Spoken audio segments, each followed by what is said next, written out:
தமிழ், தமிழர், தமிழ் தேசியம் சார்ந்த நூல்களை படித்திட பன்மைவெளி வெளியிட்டகம் SP 10/34 முதல் தளம் 3வது தெரு முதல் பிரிவு KK நகர் சென்னை.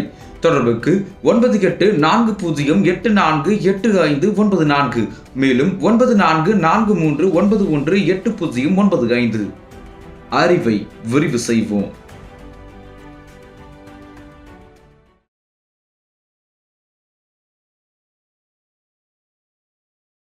இன்றைக்கு தமிழ்நாடு நிராகரிக்கிறது, தமிழினம் நிராகரிக்கிறது என்றவுடன் வடக்கிலிருந்தே 1 கோடி பேர் 2 கோடி பேர் உள்ள கொண்டு வந்துட்டோம்னா அவர்களை ஒரு வாக்காளர்களாக, ஒரு வாக்கு வங்கியாக இந்த இந்தி கட்சிகள் பயன்படுத்துவதற்கு திட்டமிடுகின்றனர். அதை தான் அவங்க தொடர்ந்து செய்கிறார்கள். எனவேதான் இந்த பீகார் வாக்காளர்களை திணிக்கக்கூடிய அந்த 7 லட்சம் பேர் என்ற ஒரு புள்ளிவிவரம் சொல்றாங்க. அது வந்து சாதாரண விஷயம் கிடையாது. இந்த தமிழர் தாயகம் என்பதையே இல்லாமல் ஆக்குவதற்கான ஒரு வேலை திட்டம். சென்னை சென்ட்ரல்ல ஒரு நாளைக்கு குறைந்தபட்சம் 10,000 பேர் புதிதாக வேலை வாய்ப்பு தேடி வெளி மாநிலங்களிலிருந்து தமிழ்நாட்டுக்கு குடியேறி வருகிறார். இந்த வெளி மாநிலத்து வாக்காளர்களை இந்த தமிழ்நாட்டினுடைய வாக்காளர்களுக்கு சேர்ப்பதற்கான வேலையில் தமிழ்நாடு அரசு இருக்கிறது. ஒரே நாடு ஒரே ரேஷன் திட்டத்தை மோடி அரசு கொண்டு வந்துள்ளது. அந்த திட்டம் குறித்து விழிப்புணர்வு இல்லாததால் தமிழ்நாட்டிலே வாழக்கூடிய பிற மாநிலத்தவர்கள் வெளி மாநிலத்தவர்கள் இந்த திட்டத்தில் சேர மறுக்கிறார்கள். இங்கே காஷ்மீர் என்ற தாயகம் இருக்கிறது. 2019 என்னாச்சு?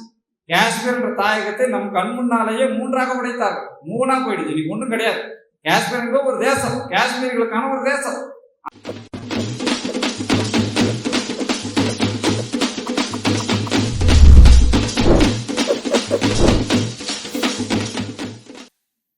இந்தியாவை முழு கூட்டரசாக்குக, சர்வாதிகார ஆளுநர் பதவியை நீக்குக என்ற தலைப்பிலே திருச்சியில் நடைபெறக்கூடிய இந்த கருத்தரங்கத்தை சிறப்புற ஏற்பாடு செய்திருக்கக்கூடிய திருச்சி தமிழ் தேசிய பேரியக்க தோழர்களுக்கு வணக்கம். அதுபோல இன்றைக்கு இந்த கூட்டங்கள், இது போன்ற கருத்தரங்கள் தமிழ்நாட்டின் பல்வேறு பகுதிகளிலே கடந்த மாதத்திலிருந்து நடந்து கொண்டு வருகின்றன. சில வாரங்களுக்கு முன்பு கோதலூரிலும் அதன் பிறகு ஓசூரிலும் நடைபெற்றது. அடுத்தடுத்து பல்வேறு மாவட்டங்களில் நடைபெற இருக்கிறது. இந்த திருச்சி மாநகரம் என்பது 2000 ஆண்டுகளுக்கு மேல் தொடர்ந்து தமிழருடைய ஆளுகைக்கு உட்பட்ட மிக முக்கியமான ஒரு பகுதியாக இருக்கிறது. தமிழ்நாட்டினுடைய மைய பகுதி என்று சொல்வார்கள். இதே திருச்சியில் தான் உறையூரிலே சங்ககால சோழர்கள் உறையூரை தலைமை இடமாக கொண்டு ஒரு பேரரசை நடத்தினார்கள். பிற்கால சோழர்கள் தஞ்சையை தலைமை இடமாக கொண்டு ஒரு பேரரசை நடத்தி அந்த பேரரசிலே கிட்டத்தட்ட 12 நாடுகளை சார்ந்தவர்கள் தஞ்சையில் இருக்கக்கூடிய அரசுக்கு வரி செலுத்தக்கூடிய அளவிற்கு ஒரு மிகப்பெரிய பேரரசை நடத்தி காட்டி அதை ஒரு கூட்டாட்சி வகையிலே, கூட்டரசு என்ற வகையிலே நடத்தியவர்கள் சோழர்கள். அதுபோன்ற பல சிறப்புகளை பெற்ற இடம் இந்த திருச்சி. இங்கேதான் கரிகால் சோழன் கட்டிய கல்லணை இருக்கிறது. அந்த கல்லணையிலே தான் தேசிய இனத்துக்கு ஆதரவாக, தேசிய இனங்களுடைய உரிமைகளுக்காக, தேசிய இனங்கள் உரிமை பெற வேண்டும் என்பதற்காக CPM கட்சியிலிருந்து பிரிந்து ஒரு முழக்கத்தை எழுப்பி முதல் கூட்டம் நடத்திய இடம் இந்த கல்லணை தான். இங்கேதான் ஐயா மணியரசன், ஐயா வெங்கட்ராமன் போன்றவர்கள் ஒரு கலக சிந்தனையோடு இன்றைக்கு நாம் பேசக்கூடிய தேசிய உரிமை முழக்கத்துக்கான ஒரு கூட்டம் நடந்த இடம் இதே கல்லணை, இந்த திருச்சியில் இருந்த இடம். அப்படிப்பட்ட திருச்சியில இந்த கூட்டம் நடைபெறுவது மிக சிறப்பானது. இன்றைக்கு இந்த தமிழ்நாடு என்பது, தமிழர் தாயகம் என்பது மிகப்பெரிய ஆபத்திலே இருக்கிறது. இந்த கூட்டங்கள்லாம் எதற்காக நடத்த வேண்டும்? கூட்டரசு கோட்பாடு என்று எதற்காக பேச வேண்டும்? மிகப்பெரிய ஆபத்திலே நாம் இருக்கிறோம். எனக்கு முன்பு பேசிய ராஜா ரங்கநாதனை சுட்டி காட்டினார். தமிழ்நாட்டினுடைய வாக்காளர் பட்டியலே 7 லட்சம் பீகாரிகளை சேர்க்க போவதாக தகவல் வந்திருக்கிறது. செய்தி ஊடகங்களில் செய்தி வந்திருக்கிறது. ஏதோ 7 லட்சம் பேர் கிடையாது, கிட்டத்தட்ட 40 லட்சம் பேர் சொல்கிறார்கள். அந்த 40 லட்சம் பேர் வந்து 2011 கணக்கெடுப்பின்படி, இப்போ இந்த 2021 மக்கள் தொகை கணக்கெடுப்பு எடுக்கல இன்னும். அதெல்லாம் கணக்கு பண்ணோம்னா அந்த தினத்தந்தி பத்திரிகையில செய்தியில போட்டுக்கலாம். கிட்டத்தட்ட 70 லட்சம் வாக்காளர்களை தமிழ்நாட்டில் புதிதாக சேர்க்க போகிறார்கள். இவரெல்லாம் இந்திக்காரர்கள், இந்திய மண்டலங்களை சேர்ந்தவர்கள். இந்த 70 லட்சம் பேர் கிட்டத்தட்ட தமிழ்நாட்டினுடைய வாக்காளர்கள் 10 விழுக்காட்டுக்கு மேற்பட்டவர். தமிழ்நாட்டு வாக்காளர்களை 10 விழுக்காட்டினார் அயல் இனத்தார் என்றால் இந்த மண்ணினுடைய யார் வாழலாம் யார் போகலாம் என்ற அதிகாரம், அரசியல் அதிகாரம் அனைத்தையும் தீர்மானிக்கக்கூடிய இடத்திலே வெளி மாநிலத்தில் வரப்போகிறார். 2019ஆம் ஆண்டு இதை சுட்டிக்காட்டி ஐயா கி வெங்கட்ராமன் அவர்கள் தமிழர் கண்ணோட்டம் ஏட்டிலே ஒரு கட்டுரை எழுதினார். மிகப்பெரிய அளவிலே வெளி மாநிலத்தில் இங்கே இருக்கக்கூடிய வாக்காளர் பட்டியலை சேர்த்துக் கொண்டிருக்கிறார்கள் என்று எழுதினார். அந்த கட்டுரை எந்த அளவுக்கு முக்கியமானது என்பதை உணர்ந்தது யார் தெரியுமா? இன்றைக்கு ஆளுங்கட்சியாக இருந்த திமுக அன்றைக்கு 2019ஆம் ஆண்டு தங்களுடைய அதிகாரப்பூர்வ ஏழான முரசொலியிலே அந்த கட்டுரையுடைய செய்திகளை அப்படியே எடுத்து போட்டு தலையங்கம் எழுதினார்கள் 2019. ஆனால் ஆட்சிக்கு வந்த பிறகு திமுக என்ன செய்து கொண்டிருக்கிறது? வெளி மாநிலத்தவரை எல்லா இடங்களும் சேர்த்து கொண்டிருக்கிற அந்த பட்டியலில் வாக்காளர் பட்டியல் சேர்த்து கொண்டிருக்கிறார். இதே திமுக தான் 2019 எதிர்த்தாங்க. ஏன்னா இவங்க வந்தாங்கன்னா காங்கிரஸ், பிஜேபி போன்ற கட்சிகளுக்கு தான் ஓட்டளிப்பார்கள், இந்திய கட்சிகள் தான் வெற்றி பெறும் என்று ஐயா வெங்கட்ராமன் அவர்கள் எழுதிய எல்லா செய்திகளும் அவர்களுடைய பத்திரிகையும் போட்டு உணர்ந்தவர்கள் திமுக காரர்கள். 2019ஆம் ஆண்டு நாடாளுமன்ற தேர்தல் வந்தபோது இந்த திருப்பூர் தொகுதியிலே மிகப்பெரிய அளவில் 10 லட்சத்துக்கும் மேற்பட்ட இந்திக்காரர்கள் இருக்கிறார்கள். எனவே நாம் திமுக அங்கே போட்டியிட்டால் அவர்கள் பிஜேபிக்கு தான் வாக்களிப்பார்கள். எனவே அந்த தொகுதியை நாம் இழக்க வேண்டும் என்பதால் அந்த தொகுதியை கூட்டணி கட்சிக்கு விட்டுவிடலாமா என்று ஆலோசனை கூட்டம் நடத்தியார்கள் திமுக. அந்த அளவிற்கு வெளி மாநில வாக்காளருடைய அபாயத்தை இவர்கள் உணர்ந்தவர்கள். ஆனாலும் இந்தியாவுடைய ஆட்சிக்கு அதிகாரத்தின் கீழ் இருக்கிறோம் என்பதற்காக, இந்திய தேசியத்தின் கீழ் இருக்கிறோம் என்பதற்காகவும், தமிழ்நாட்டிலே தமிழர்கள் அதிகாரம் பெற்றுவிடக் கூடாது என்பதற்காகவும் இந்த வெளி வாக்காளர்களை, வெளி மாநிலத்து வாக்காளர்களை இந்த தமிழ்நாட்டினுடைய வாக்காளர்கள் சேர்ப்பதற்கான வேலையில் தமிழ்நாடு அரசு இருக்கிறது. அதை கண்டித்து எல்லோரும் பேசிக் கொண்டிருந்தோம். இப்ப இந்த அளவுக்கு சேர்க்கக்கூடிய அளவில் ஒரு ஆபத்து வருது அப்படின்னா, இதனுடைய ஆபத்து கண் முன்னால் நடந்த இடம் புதுச்சேரி. புதுச்சேரியில திரும்ப திரும்ப பார்த்தீங்கன்னா பிஜேபி ஜெயிக்கும், காங்கிரஸ் ஜெயிக்கும். இன்னைக்கு தமிழ்நாட்டில் 2014 இப்போது வரை பிஜேபிக்கு, பாரதிய ஜனதா கட்சிக்கு மக்கள் ஓட்டளிப்பதில்லை. பெரிய அளவில் பிஜேபியை புறக்கணிக்கக்கூடிய ஒரு மனநிலை என்பது தமிழரிடம் இருக்கிறது. ஆனால் இதே காலகட்டத்தில் தான் புதுச்சேரியிலே பிஜேபி என்பது ஒரு கூட்டணி அரசை நடத்தி கொண்டிருக்கிறது. கூட்டணி அரசு புதுச்சேரியில் எப்படி நடக்குது? எப்படி என்றால் அங்கே தெலுங்கர்கள் அதிகம், மலையாளிகள் அதிகம், இந்திக்காரர்கள் அதிகம். எனவே தமிழர்களுடைய சம எண்ணிக்கையில் அவங்க வந்த பிறகு ஒரு இந்தி தலைமை கொண்ட கட்சியை தான் தேர்ந்தெடுக்கிறார். எனவேதான் புதுச்சேரி ஒரு சின்னந்திரிய பகுதியிலே திரும்ப திரும்ப காங்கிரஸ், பிஜேபி போன்ற கட்சிகள் ஜெயித்துக் கொண்டிருக்கின்றன. எனவே அந்த அபாயத்தை நாம் உணர்ந்து கொள்ள வேண்டும். ஒரு பெரிய அளவில் வராங்க அப்படின்னா 1 கோடி பேர் கிட்டத்தட்ட, இந்த 1 கோடி பேர் தமிழ்நாட்டுக்குள் வந்திருக்கிறார்கள் என்று தமிழ் தேசிய பெருகும் எவ்வளவோ ஆண்டுகளாக சொல்லிக் கொண்டிருக்கு. 2018ஆம் ஆண்டு மாநாடு சொன்னாங்களா, அந்த மாநாட்டிலே நாம ஒரு அறிக்கையை வெளியிட்டோம். தமிழ்நாட்டுக்குள்ள வெளி மாநிலத்தில் எவ்வளவு என்ற எண்ணிக்கையை போட்டு ஒரு அறிக்கையை வெளியிட்டு அதில் கிட்டத்தட்ட 44 லட்சம் பேர் 2011ஆம் ஆண்டு மக்கள் தொகை கணக்கெடுப்புலயே இருக்கிறாங்க. இப்போ அதனுடைய தொகை இரட்டிப்பாச்சுன்னா கிட்டத்தட்ட 88 லட்சம் பேர், கிட்டத்தட்ட 1 கோடி பேர் தமிழ்நாட்டுக்குள்ள வெளியின வாக்காளர்கள், வெளியினத்தார்கள் வந்திருக்கிறார்கள், குடியேறியிருக்கிறார்கள் என்று தமிழ் தேசிய பெருகம் தொடர்ந்து புரிவந்தது. இன்றைக்கு அரசனுடைய புள்ளி விவரங்கள் அதை உண்மை என்று உணர்த்தி கொண்டிருக்கிறது. இப்ப இவர்களையெல்லாம் தமிழ்நாட்டுக்குள்ள வாக்களிக்கலாம் என்று அனுமதிக்கக்கூடிய அரசமைப்பு சட்டம், இதனுடைய அந்த தேர்தல் ஆணையத்தினுடைய அதிகாரம், இவற்றைத்தான் நாம் கேள்விக்கு உட்படுத்துகிறோம். தமிழ்நாட்டில் யார் ஓட்டு போடலாம், யார் தேர்ந்தெடுக்கலாம்ன்றதை யார் முடிவெடுக்கிறார்? தமிழ்நாடு அரசு அல்ல, டெல்லியில இருப்பவங்க தான் சொல்றாங்க இப்படி பண்ணலாம் அப்படின்னு. எதற்காக, ஏன் இப்படி செய்யறாங்க? எதற்காக இவ்வளவு பேர் 1 கோடி பேர் தமிழ்நாட்டுக்குள்ள திரிக்கணும் என்பது எதற்காக? இந்த தமிழ்நாடு என்பது ஒரு தேசிய இனத்தினுடைய தாயகமாக இருக்கிறது. ஒரு தேசிய இனம், தமிழ் தேசிய இனம் என்பது ஒரு மிகப்பெரிய அளவில் பல்லாயிரக்கணக்கான ஆண்டுகள் பழமை கொண்ட ஒரு தொன்மை கொண்ட ஒரு இனம். இந்த தொன்மையும் பழமையும் என்பது நம்மோடு இருக்கக்கூடிய தமிழ் மக்களை விட எதிரிக்கு மிக தெளிவாக தெரிந்திருப்பதால் தான் கீழடியை அவன் மறைக்க முற்படுகிறான், ஆதிச்சநல்லூரை மறைக்க முற்படுகிறான். ஆதிச்சநல்லூர்ல ஒரு அகழ்வாராய்ச்சி பண்ணி ஒரு ஆய்வகம் வைத்துக் கொண்டு அந்த இடத்துல ஒரு கண்காட்சி பண்ணுவதற்கான ஒரு இடம் போட்டிருக்காங்க. கிட்டத்தட்ட 10 ஆண்டுகளாக அந்த இடம் மூடியே கிடக்கிறது. அங்கே என்ன பொருட்கள் கிடைத்திருக்கின்றன என்று ஒரு காட்சி வைக்க போறாங்க, அவ்வளவு, வேற எதுவும் கிடையாது. அதை வைத்திருப்பதா நமக்கு எதுவும் பெரிய விருது கொடுத்த பொருள் கிடையாது. அங்க என்ன பொருள் கிடைச்சிருக்கு, ஒரு பெரிய கண்காட்சி வைக்க போறாங்க. அந்த கண்காட்சியை மூடி வச்சிருக்கிறான் ஆதிச்சநல்லூர். கீழடியில தமிழ்நாடு அரசு குறுக்கே புகுந்து அவங்க அகழ்வாராய்ச்சி நடத்தினால்தான், அதுவும் அமர்நாத் ராமகிருஷ்ணன் போன்றவர்கள் நீங்க அகழ்வாராய்ச்சியில் என்னென்ன பொருட்கள் கிடைக்கிறதோ அதையெல்லாம் பொதுமக்கள் புகைப்படம் எடுத்துக்கொள்ளலாம் என்று அனுமதித்ததனால்தான் இவ்வளவு பொருட்கள் வெளியே வந்திருக்கு. இந்த பொருட்கள் இவ்வளவு தொன்மை என்று நாம் வெளியே பேசிக் கொண்டிருக்கிறோம். ஆனால் அதெல்லாம் மறுக்கப்பட்ட பல இடங்கள் இருக்கு. ஆனால் அமர்நாத் ராமகிருஷ்ணனே சொல்றாரு, கிட்டத்தட்ட 393 இடங்கள் வைகை நதிக்கரை ஓரத்துல நாங்க கண்டுபிடிச்சோம். 393 இடங்கள். அதில் ஒரே இடம் தான் கீழடி. அந்த ஒரே இடத்தினுடைய தொன்மை தான் இப்போ நம்ம 3000 ஆண்டுகள் பழமைன்னு பேசிக் கொண்டிருக்கிறோம். இதையெல்லாம் உணர்ந்ததுனால தான் டெல்லியில் என்ன பண்றாங்க, கீழடியுடைய ஆய்வறிக்கையை வெளியிடக்கூடாதுன்னு சொல்றாங்க. அங்க அசோகர் காலத்துக்கு முந்தின எழுத்து அங்க கிடைச்சிருக்கா, அசோகர் காலத்துக்கு பிறகுதான் இங்க கிடைச்ச மாதிரி நீங்க அறிக்கையை திருத்தி அனுப்புன்னு சொல்றாங்க. அந்த அளவுக்கு நம்முடைய தொன்மையை உணர்ந்தவர்கள் டெல்லியில இருக்கிறார். அதனால்தான் இந்த தமிழ்நாடு என்பது, இந்த தாயகம் என்பது சுருக்கப்பட வேண்டும், இந்த தாயகத்திற்குள்ளேயே தமிழர்கள் சிறுபான்மை ஆக்கப்பட வேண்டும் என்பதற்காக ஒரு மிகப்பெரிய படையெடுப்பு போல இந்திக்காரர்கள் அனுப்பிட்டே இருக்கிறோம். ஏதோ இன்னைக்கு மோடி அரசு வந்து விட்டது, அவங்க பண்றாங்கன்னு பார்த்தா கடந்த காலத்துல காங்கிரஸ் இதைத்தான் செய்தது. லல்லு பிரசாத் யாதவ் இந்தியாவுடைய தொடர்வண்டித்துறை அமைச்சராக இருந்தபோது என்ன செய்து கொண்டிருந்தார், தொடர்வண்டி பட்ஜெட் என்ற பெயர்ல வடநாட்டினுடைய எல்லா மாநிலங்களிலிருந்தும் சென்னைக்கு தொடர்வண்டி விட்டாங்க. நம்ம ஆட்கள் அதை என்னன்னு தெரியாம கொண்டாடிட்டு இருக்கான். இப்போ நமக்கு தொடர்வண்டி ராஜஸ்தான் தொடர்வண்டி வருது, பீகார்ல தொடர்வண்டி வருது, ஒவ்வொரு தொடர்வண்டி பட்ஜெட்லையும் அறிவிப்பாங்க. இப்போ அது கிடையாது, இந்த தனியார் ரயில்வே பட்ஜெட்டே கிடையாது. ஆனால் அன்றைக்கு அறிவித்தார்கள்.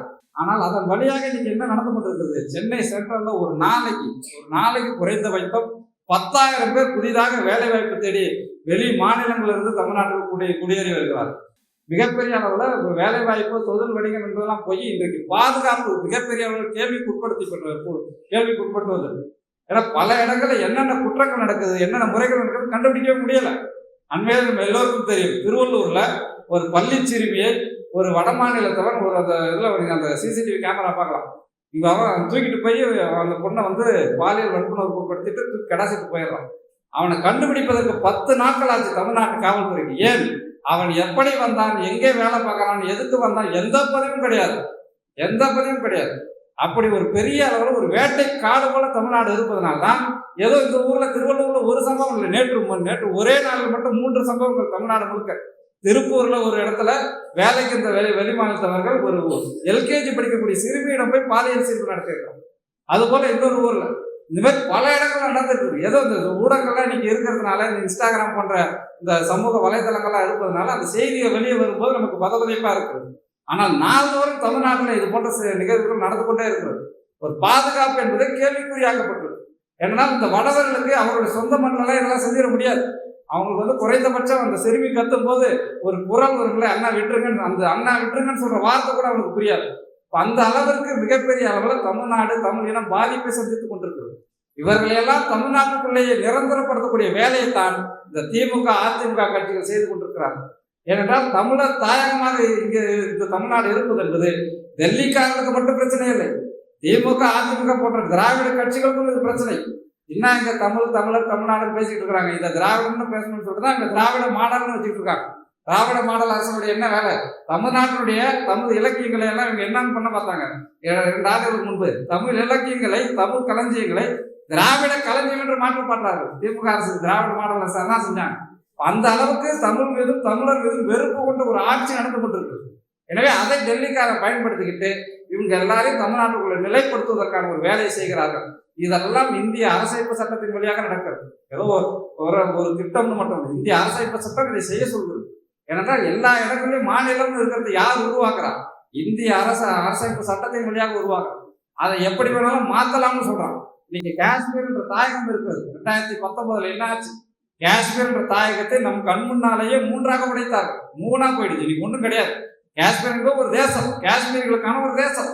அந்த தேசம் என்பது இன்னைக்கு 3ஆ உடைந்திருக்குன்னா எப்படி, இந்திய அரசமைப்பு சட்டத்தின் வழியாக உடைக்கிறாங்க. யார் உடைக்கிறார், அங்க இருக்கக்கூடிய காஷ்மீர் மக்களோ, அங்க இருக்கக்கூடிய தேர்ந்தெடுக்கப்பட்ட அங்க இருக்கக்கூடிய MLA-க்களோ கிடையாது, காஷ்மீர் மாநில சட்டசபையில கிடையாது, அந்த மாநிலத்தில் இருக்கக்கூடிய அரசியல்வாதிகள் செய்யல. டெல்லியில உட்கார்ந்து கொண்டு அமித்ஷாவும் மோடியும் செய்யறாங்க. குறைந்தபட்சம் இதை எதிர்க்கிறார் ராகுல் காந்தின்னு பார்த்தா உடைத்த முறைதான் தவிர உடைத்தது சரி என்று பேசுகிறது காங்கிரஸ். அந்த அளவுக்கு என்னன்னா காஷ்மீர் என்ற தாயகம் இருக்கக்கூடாது என்பதுதான் பிஜேபிக்கும் கனவு திட்டம், காங்கிரஸுக்கும் அது கனவு திட்டம். அதை செயல்படுத்தி காட்டிவிட்டார். அடுத்ததாகத்தான் தமிழ்நாட்டை நோக்கி வருகிறார். ஏதோ சும்மா அது கற்பனையா பேசணும்னு நினைச்சுக்க வேண்டாம். தொடர்ந்து பிஜேபி தலைவர்கள் சொல்லிக்கொண்டே இருக்கிறார்கள். அண்மையில பிஜேபி தலைவர், பாஜக தலைவர் நைனா நாகேந்திரன் சொல்றார், தமிழ்நாட்டை துண்டாடுவோம், 2ஆக 3ஆக துண்டாடுவோம்.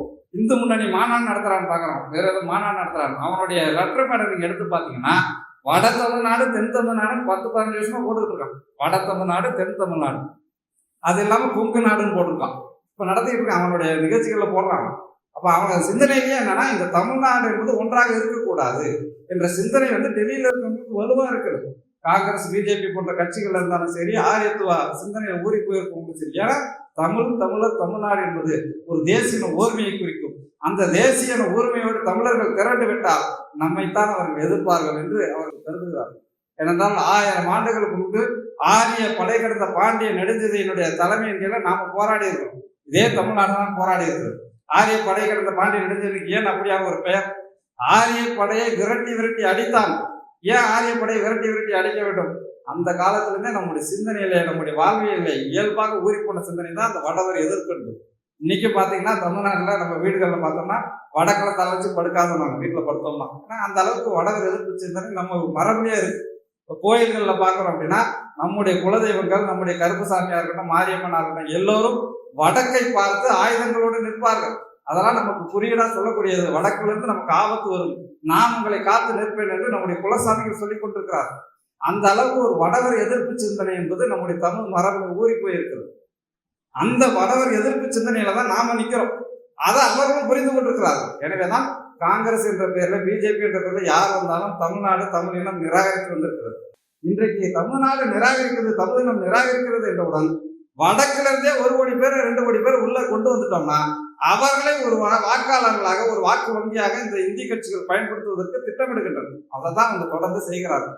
எனவேதான் இந்த பீகார் வாக்காளர்களை திரிக்கக்கூடிய அந்த 7 லட்சம் பேர் என்ற ஒரு புள்ளிவிவரம் சொல்றாங்க. அது வந்து சாதாரண விஷயம் கிடையாது. இந்த தமிழர் தாயகம் என்பதையே இல்லாமல் ஆக்குவதற்கான ஒரு வேலை திட்டம். எனவே அதை இணைந்து எல்லோரும் முறியடிக்க வேண்டும். அதற்கான ஒரு ஏற்பாட்டை இந்திய அரசமைப்பு சட்டமே வச்சிருக்கோம். அந்த இந்திய அரசமைப்பு சட்டத்துல இது மட்டுமா இருக்கு, எல்லாம் இருக்கு, ஒவ்வொன்றா வச்சிருக்கிறாங்க. இன்னைக்கு தமிழ்நாடு நம்ம சொல்றோம். இந்த தமிழ்நாடு என்ற பேர் 67 தான் வந்துச்சுன்னு பேசுறோம்ல. 67 வரைக்கும் இந்த மாநிலத்தினுடைய பெயரை மாற்றுவதற்கு நம்ம எவ்வளவு போராட்டம் நடத்தும். சங்கரலிங்கனார் அவர்கள் ஒரு பெரிய 76 நாள் உண்ணாவிரதம், பெயரை மாற்றுவதுதான். அந்த பெயரை மாற்றுவதற்காக ஒரு உண்ணாவிரதம் வந்து உயிரிழந்து போனார். 62 ஒரு முறை, 64 ஒரு முறை இந்த பெயர் மாற்ற தீர்மானம் தோற்கடிக்கப்பட்டது. 56 மொழிவழி மாநிலங்களா பிரிஞ்சு போச்சு. ஆனாலும் 56க்கு பிறகும் இது என்ன, மெட்ராஸ் ஸ்டேட் இருக்கு. அந்த பெயரை தான் நம்ம மாற்றணும்னு சொல்றோம். அந்த பெயர் மாற்றத்தை கூட இந்திக்காரர்கள் ஏற்றுக்கொள்ள வேண்டும். 62 ஏன் அந்த தீர்மானம் தோற்கடிக்கப்பட்டது? இந்திக்காரர்கள் ஏற்றுக்கொள்ளவில்லை. 64 ஏன் ஏற்றுக்கொள்ளப்பட்டது இந்திக்காரர்கள் வந்து ஏற்றுக்கல, தோற்கடிக்கப்பட்டது. 67 தான் திமுக வெற்றி பெற்ற பிறகு இந்திக்காரர்களுக்கு ஒரு பயம் வருது. சரி, அங்க வந்து பெரிய அளவுல ஒரு எதிர்ப்பு சிந்தனை வந்து தனிநாடா போயிடுவாங்களோன்ற பயம்லாம் வந்த பிறகு அவங்க சரி பெயரை மட்டும் அனுமதிப்போம் என்றுதான் 67 தமிழ்நாடு என்ற பெயர் உறுதி செய்யப்பட்டது. அப்போ அதன் பிறகு திமுக ஆட்சி நடத்திய லட்சணத்தை பார்த்தா இவர்கள் நம்ம ஆளுங்க போலதான், நாம் இவர்கள் வழியாக நம்ம திட்டத்தை நிறைவேற்றலாம் என்று இன்றைக்கு வரை நிறைவேற்றி கொண்டிருக்கிறார். இன்னைக்கு வந்து திமுக வந்து சொல்றாங்களே, இந்த வடவர்கள் இவ்வளவு பேர் வந்துட்டாங்களே, அதை எதிர்ப்போம் 2019 சொன்னாங்களே. 2021 ஆட்சிக்கு வந்த பிறகு என்ன சொன்னாங்க? தமிழ்நாடுடைய சிவில் சர்வீஸ் டிபார்ட்மெண்ட் இருக்காருல, இப்ப செயலாளர் ராதாகிருஷ்ணன், அவர் சொல்றாரு, தமிழ்நாட்டினுடைய இந்த ரேஷன் கடை குடும்ப அட்டை இதுக்கான அந்த நிர்வாகம் பண்றாரு ராதாகிருஷ்ணன், அவர் சொல்றாரு, ஒரே நாடு ஒரே ரேஷன் திட்டத்தை மோடி அரசு கொண்டு வந்துள்ளது. அந்த திட்டம் குறித்து விழிப்புணர்வு இல்லாததால் தமிழ்நாட்டிலே வாழக்கூடிய பிற மாநிலத்தவர்கள் வெளி மாநிலத்தவர்கள் இந்த திட்டத்தில் சேர மறுக்கிறார்கள். எனவே தமிழ்நாடு அரசு இந்த துறையில என்ன பண்ண போறோம்னா, ஒவ்வொரு ஊர்லயும் எங்கெல்லாம் வட மாநில தொழிலாளிகள் தங்கி இருக்கிறார்களோ, வீடுகள் எடுத்து தங்கி இருக்கிறார்களோ, வேலை பார்க்கிறார்களோ, அங்கெல்லாம் தமிழ்நாடு அரசு போய் பரப்புரை செய்யுமா? எதற்காக? தமிழ்நாட்டில் இருக்கக்கூடிய ரேஷன் திட்டத்துல அவர்களை இணைப்பதற்காக. இது யாருடைய வேலை திட்டம்? டெல்லியில் இருக்கக்கூடிய மோடியுடைய வேலை திட்டம். யார் செய்வது என்றால் திமுகவுடைய திராவிட மாடல் அரசு 2021 இருந்து செஞ்சுட்டு இருக்கிறாங்க. இன்னைக்கு ரேஷன் அட்டையில மட்டும் இல்லாம, குடும்ப அட்டையில மட்டும் இல்லாம, வாக்காளர் அட்டையை அடுத்த கட்டத்துக்கு வந்துட்டாங்க. அப்போ வந்து வெளியாரை வந்து நிரந்தரப்படுத்தக்கூடிய வேலையை தான் இவர்கள் செய்கிறார்கள். அதன் வழியாக என்ன பண்றாங்கன்னா, தமிழ்நாடு என்ற தாயகம் ஒரு கலப்பினத்தவன் வாழக்கூடிய ஒரு மண்டலம், இது வந்து தமிழருக்கு மட்டும் கிடையாது என்ற ஒரு சிந்தனையை உருவாக்குவது, சீர்குலைப்பது என்பது டெல்லியுடைய ஆரிய வேலை திட்டத்தை இந்த திராவிட கட்சிகள் செய்து கொண்டிருக்கிறார்கள். எனவே நாம் ஒரு பேராபத்துல இருக்கோம். எல்லா உரிமைகளும் ஒவ்வொன்றாக இந்த குடியுரிமை என்பது மிக முக்கியமான அதிகாரம். இந்த நாட்டில் வந்து யார் வாழலாம், யார் வாழக்கூடாது, யார் எவ்வளவு நாள் தங்கியிருக்கலாம் என்பதை ஒரு தேசிய இனத்துடைய தாயகத்தில் இருக்கக்கூடிய அரசு தான் முடிவெடுக்க வேண்டும். ஆனால் டெல்லியில இருக்கிற அதை முடிவெடுப்பதனால்தான் யார் யாரும் வரலான்றதெல்லாம் டெல்லியில இருந்து முடிவெடுப்பதனால்தான் இந்த தாயகமே ஒரு பெரிய ஆபத்துல இருக்குது. அது மட்டும் இல்லாமல் தமிழ்நாட்டில் வந்து யார் வரி வசூல் பண்ணலாம், யார் வரி வசூல் செய்யக்கூடாது என்றதெல்லாம் யார் முடிவெடுக்கிறார்? டெல்லியில தான். ஏன்னா இந்திய அரசமைப்பு சட்டம் அதான் சொல்லுது. நேரடியாக இப்போ ஜிஎஸ்டி கொண்டு வராங்க. இந்த ஜிஎஸ்டி என்ன? நேரடியாக தமிழ்நாட்டில் வரி வசூலை அவர்கள் நடத்தி கொள்வார்கள். அந்த வரி வசூல் ஒரு பங்கு தருவோம்னு கொஞ்ச நாள் சொல்லிட்டு இருந்தாங்க. இப்போ அதுவும் கிடையாது. ஜிஎஸ்டி என்ற பெயர்ல இந்தியாவிலேயே அதிகமாக வரியை கொடுத்து கொண்டிருக்கக்கூடிய மாநிலம் தமிழ்நாடு. கிட்டத்தட்ட 1,50,000 கோடியே தமிழ்நாடு வந்து ஒவ்வொரு மாதமும் தமிழ்நாடு இந்திய அரசு கொடுத்துருக்கு. ஒரு ஆண்டுக்கு கிட்டத்தட்ட 10 லட்சம் கோடி ஜிஎஸ்டி வழியாகவே அவங்ககிட்ட போயிட்டு இருக்கு. அந்த அளவுக்கு ஒரு மிகப்பெரிய அளவில் இங்க ஒரு பெரிய தொழில் வளர்ச்சி இருப்பதனாலையும், பெரிய அளவில் தொழிற்சாலைகள் இருப்பதனாலையும், வரி திரட்டல் என்பது எளிதாக நடப்பதனாலையும் பெரிய அளவு வரி திரட்டல் அவங்க செஞ்சுட்டு இருக்கிறாங்க. அந்த வரியெல்லாம் வைத்துக்கொண்டு ஒரு ஆபத்து காலத்தில் கூட அவங்க நமக்கு உதவி செய்வது கிடையாது. அவங்க தொடர்ந்து பல பேரிடர்களை செஞ்சிருக்கோம். கஜா புயலாக இருக்கட்டும், தானே புயலாக இருக்கட்டும், பல்வேறு புயல்களை பேரிடர்களை நம்ம சந்தித்து வந்த போது கூட ஒவ்வொரு முறையும் நம்ம என்ன கேட்கறோம், கூடுதல் நிதி கேட்கறோம், நிவாரணம் கேட்கறோம். ஆனா ஒவ்வொரு முறையும் இந்திய அரசு என்ன செய்கிறது என்றால், நாம 5,000 கோடி கேட்டா 500 கோடி வைப்போம், 10,000 கோடி கேட்டா அவன் வந்து இந்தாங்க 100 கோடி கொடுப்போம். அதை எப்படி அதை வந்து கணக்கிடுறான்றதுக்கான ஒரு வெளிப்படையான ஒரு நிர்வாகம் கிடையாது. அப்ப இதே இந்திய அரசு உத்தரகண்ட்லயோ உத்தரப்பிரதேசலையோ ஏதோ ஒரு வெள்ளமோ புயலோ நடந்துச்சுன்னா அடுத்த நாள் என்ன நடக்குதுன்னு பாருங்க. அடுத்த நாள் ஒரு ஹெலிகாப்டர் எடுத்துட்டு மோடியோ மன்மோகன் சிங்கோ அடுத்த நாள் போயிடுவாங்க. போனது மட்டும் இல்லாம அங்கேயே 1000 கோடி நிவாரணத்தை அறிவிச்சுதான் திரும்ப வருவாங்க. ஆனா தமிழ்நாட்டுக்கு மட்டும் என்னன்னா, ஒரு புயல் நடந்திருக்கு, ஒரு டிசம்பர் மாதம் ஒரு புயல் நடந்துச்சுன்னா மார்ச் மாதம் மத்திய குழு என்று ஒரு குழுவை அனுப்பி வைப்பாங்க. அந்த மத்திய குழுவை வந்து நம்ம ஆளுங்க விவசாயிகள் எல்லாம் போயிட்டு மாலை போட்டு வரவேற்று அவன் வந்து எல்லாத்தையும் அந்த இடத்துல புயல் நடந்து எல்லாத்தையும் எடுத்து தூக்கி கடாசிட்டு நம்ம ஒரு புதிய வாழ்க்கையை அமைத்திருப்போம். இந்த ஒரு தென்னை மரம்லாம் விழுந்து போயிருந்துச்சு, அதெல்லாம் அப்படியே போட்டிருப்போம், நம்ம எடுத்து போட்டுருவோம். அந்த இடத்த பார்த்துட்டு இங்க எல்லாம் சரியா தான் இருக்கு, இதெல்லாம் இவங்க நிதி தேவையில்லை அப்படி எழுதி போடுவாங்க. இதான் நடந்துட்டு இருக்கு. அந்த அளவுக்கு இந்த மத்திய குழு அனுப்புறோன்றல அதுவே ஒரு அதிகார சிந்தனை தானே. எந்த மாநிலத்துக்கு இந்தியாவில் தமிழ்நாட்டில் எந்த மாநிலத்துக்கு அவங்க மத்திய குழுன்னு ஒன்று அனுப்பியிருக்கிறாங்க? எங்கேயுமே கிடையாது. தமிழ்நாட்டுக்கு தான் அனுப்புறான் இனிமேல் மத்திய குழுன்ற பேர்ல. ஏன்னா அவன் நடுவில் இருக்கிறான், அவன் தான் எல்லாத்தையும் திரட்டுறான். அந்த சிந்தனையை நம்ம மக்கள்கிட்ட கொடுத்து அவங்க ஏதோ எஜமானர் போலவும் நாம ஏதோ அவங்க கிட்ட பிச்சை வாங்குவது போலவும் ஒரு தோற்றத்தை கொண்டு வராங்க. இந்த மாதிரியான ஒரு வரி திரட்டல் என்பதன் வழியாக ஒரு அதிகாரத்தை அவர்கள் பெற்றிருப்பதனால முழுமையாக தமிழ்நாட்டுடைய அந்த வரி கட்டமைப்பு என்பது சூறையடிக்கிறார். தமிழ்நாட்டில் தான் வந்து இந்தியாவிலேயே முன்னோடியாக 1937 ராஜாஜி அவர்கள் முதலமைச்சராக இங்கே இருந்தபோது ஒரு சேல்ஸ் டாக்ஸ், விற்பனை வரி என்ற பெயரில் ஒரு வரி திரட்டல் முறையை தொடங்கினார். அதன் பிறகுதான் அது இந்தியாவுக்கு பல மாநிலங்களுக்கு விரிவடைக்கும். அதை குறிவைத்து உடைத்து அதான் ஜிஎஸ்டி மாத்துறாங்க. அந்த ஜிஎஸ்டி வழியாக இன்னைக்கு இவ்வளவு வரி திரட்டுறாங்க. இதெல்லாம் எங்க போகுது? இவ்வளவு வரி திரட்டுறாங்க, எங்க போகுது? இப்ப எல்லாம் வட மாநிலங்கள்ல பெரிய அளவில் செலவிடப்படுகிறது. அதுவும் இல்லாம அவங்க இராணுவத்துக்கு செலவு பண்றாங்க. ஒரு பேரிடர் போன்ற இதில் கூட நமக்கு கொடுக்கறது இல்லைன்னா இதெல்லாம் எதற்காக பண்ணணும்? நீங்கள் அடிமைகளாக இருக்கிறீர்கள், நீங்கள் எங்களுடைய காரணிகளாக இருக்கிறீர்கள் என்பதை திரும்ப அவர் உணர்த்துவதற்காக செய்து கொண்டிருக்கிறார்கள்.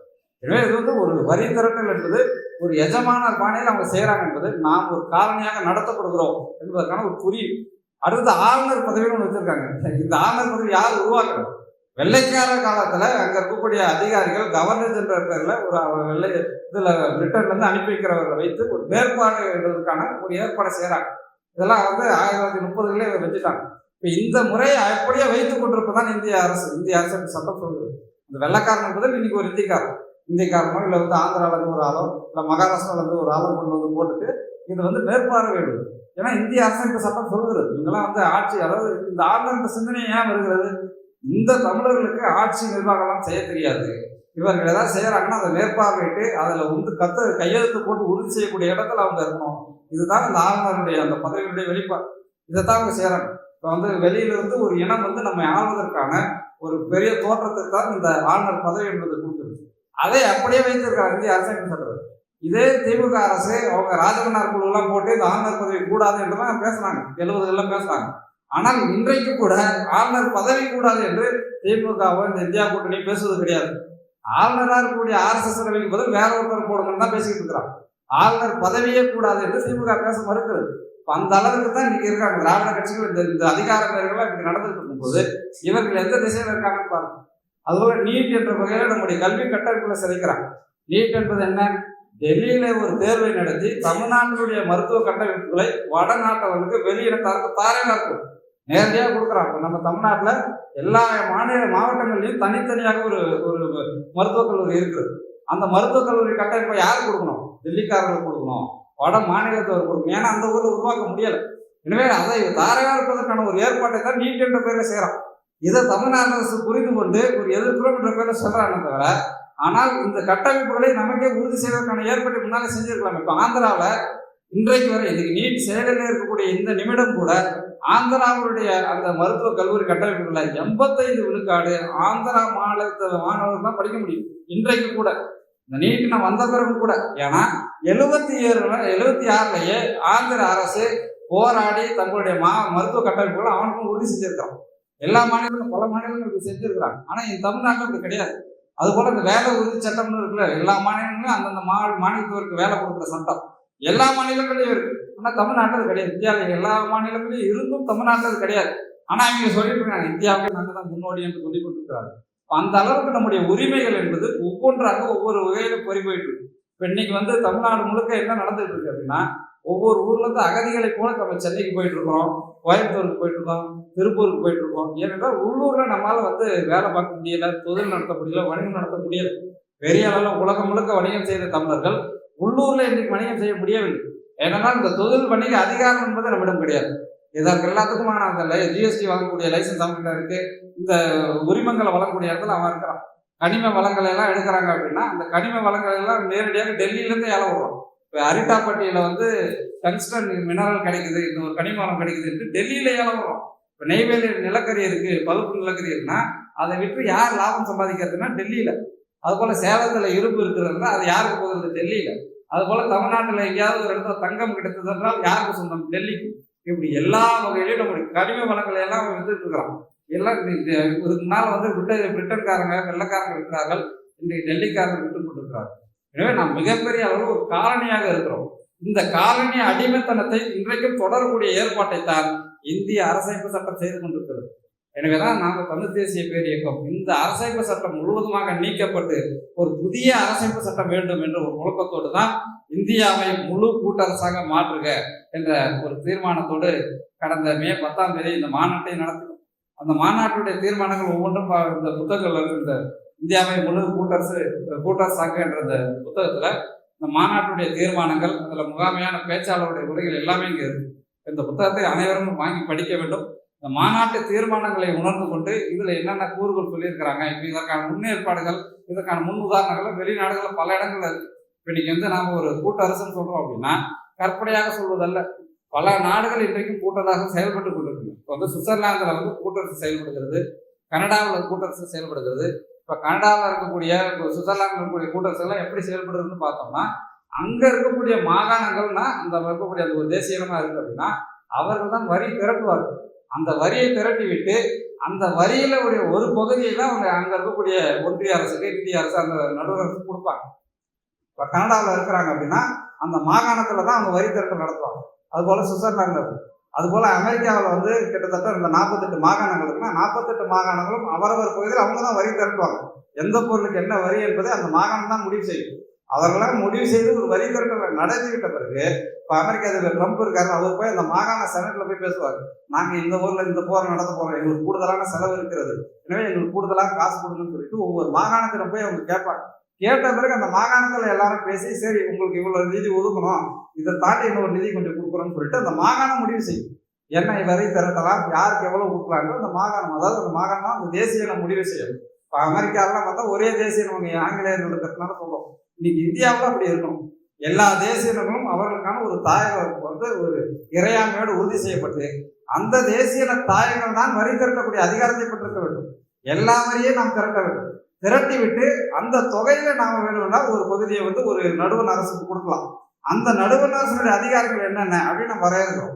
அந்த நடுவண் அரசு நாணயங்கள் அச்சடிக்கலாம், அந்த நடுவண் அரசு தொலைத்தொடர்புகளை அவங்க பார்த்துக்கலாம், அதே போல வெளியுறவுத்துறையில ஒரு பகுதியை அவங்க பார்த்துக்கலாம். இதெல்லாம் அவங்க பார்த்துக்கலாம். ஆனா மாநிலங்கள்ல தலையிடக்கூடிய எந்த அதிகாரத்தையும் அவங்க வைத்துக் கொள்ளக்கூடாது. ஆளுநன்ற பதவி கூடவே கூடாது. இது போன்ற எல்லா குழுக்களையும் இந்த புத்தகத்துல நம்ம சொல்லியிருக்கோம். எனவே இந்த புத்தகத்தை, இந்த நூலை எல்லோரும் வாங்கி படிக்க வேண்டும். இந்த புத்தகத்துல இருக்கக்கூடிய எல்லா செய்திகளும் மக்களுக்கு சொல்வோம். அதற்கான ஒரு பெரிய கருத்து பரப்புரை செய்தாக வேண்டும். அதனால இன்றைக்கு ஒரு மிகப்பெரிய ஆபத்திலே நாம் இருக்கிறோம். இந்த ஆபத்திலே ஒரு பெரிய அளவில் வெளிச்சம் காட்டக்கூடிய அளவிலே இந்த நூல் வந்திருக்கிறது. இந்த ஆபத்துக்களுக்கான எல்லா தீர்வும் இதில் இருக்கிறது. வெளியார் இவ்வளவு பேர் வராங்கன்னா நம்ம கிட்ட தான் இந்த குடியுரிமை அதிகாரம் இருந்தது என்றால் இந்த வெளியார் சிக்கலை இன்னர் லைன் பர்மிட் ஒரு சட்டத்தை போட்டு நாமே கட்டுப்படுத்த விட முடியும். ஏற்கனவே இந்தியாவுக்குள்ளேயே இருக்கு. நாகாலாந்துல, அருணாச்சல பிரதேசத்துல, மிசோரம்ல, மணிப்பூர் என்ற 4 மாநிலங்களை இந்திய அரசுடைய உள்துறை அமைச்சர் இன்றைக்கும் செயல்படுத்தி கொண்டிருக்கிறான். இன்னர் லைன் பர்மிட் பேர் யார் வந்தாலும் எங்க வரான், எதற்காக வரான், எவ்வளவு நாள் தங்குவான், எல்லாத்தையும் அவங்ககிட்ட ஒரு பதிவோடு வைத்திருக்கிறோம். யாராவது ஒரு குற்றச்செயலில் ஈடுபட்டா அவன் மாட்டிப்போன்ற பயத்தினால குற்றச்செயலில் ஈடுபட முடியாது அந்த மாநிலங்கள். அந்த அளவுக்கு பெரிய அளவு விழிப்புணர்வோடு இன்றைக்கே வைத்திருக்கிறார்கள். நாம் ஒரு தேசிய அரசு தமிழ்நாட்டில் ஒரு தேசிய குடியரசை உருவாக்கி அதற்கான இறையாண்மையோடு இதுபோல எல்லா மாநிலங்களும் அவர்களுக்கான இறையாண்மையோடு அமைக்கப்பட்டு ஒரு இந்தியாவை ஒரு முழுமையான கூட்டரசாக மாற்றினால் இது போன்ற அனைத்து அதிகாரிகளும் பெற முடியும். அதற்கான ஒரு ஏற்பாடாகத்தான் இந்த கருத்தரங்கம் சிறப்பாக நடந்து கொண்டிருக்கிறது. பங்கெடுத்த தோழர்களுக்கும் வாய்ப்பு வழங்கிய தோழர்களுக்கும் நன்றியை தெரிவித்து விடைபெறுகிறேன். நன்றி, வணக்கம். இவ்வாறான பல செய்திகளை, பல சிக்கல்களுக்கு விடை கிடைக்கக்கூடிய செய்திகளை தமிழர் கண்ணோட்டம் வலைவழியில் வெளிப்படுத்தி வருகிறோம். இது தற்சார்பாக செயல்படுவதற்கு நிதி தேவைப்படுகிறது. இந்த நிதியை நம்முடைய மக்களாகிய நீங்கள்தான், இளையோரும் பெரியோரும் நண்பர்களும் தோழர்களும் சான்றோரும் நீங்கள் உங்களால் இயன்ற அளவு என்ன இயலுமோ அந்த நிதியை வழங்குமாறு அன்போடும் உரிமையோடும் கேட்டுக்கொள்கிறேன். உங்களுக்கு நன்றி உணர்வோடும் பொறுப்புணர்வோடும் தமிழர் கண்ணோட்டம் செயல்படும் என்பதை உறுதி தெரிவித்துக் கொள்கிறேன். நன்றி, வணக்கம்.